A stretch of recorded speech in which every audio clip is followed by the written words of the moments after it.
अस्सलाम वालेकुम व्यूअर्स, आप देख रहे हैं GM इलेक्ट्रॉनिक टेक मेरा यूट्यूब चैनल और मैं हूं गुलाम मुस्तफ़ा। आज मैं आपको सिंगल नीडल है सनस्टार KM250A जिसको बॉक्स लगा हुआ है HMC का। इसका ट्रिमर का स्पीड थोड़ा ज़्यादा है।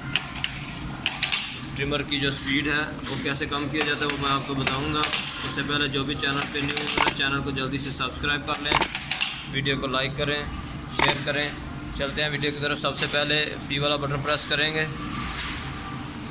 और पैरामीटर ओपन हो जाएंगे। P1 आया, इसको हम आगे लेके जाएंगे।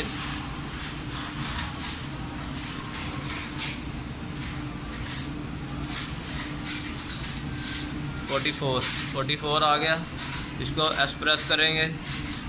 300 इसकी ट्रिमर की स्पीड है। अभी हम इसको कम करेंगे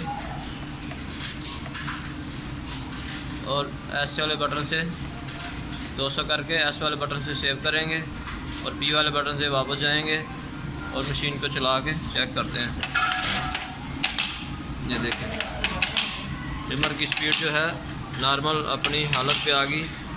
ये हमने आपको ट्रिमर की स्पीड का बताया तरीक़ेकार। वीडियो अच्छी लगे तो लाइक करो, चैनल को सब्सक्राइब करो और दोस्तों के साथ शेयर भी करें। मिलते हैं नेक्स्ट वीडियो के साथ। इजाज़त दीजिए। अस्सलाम वालेकुम।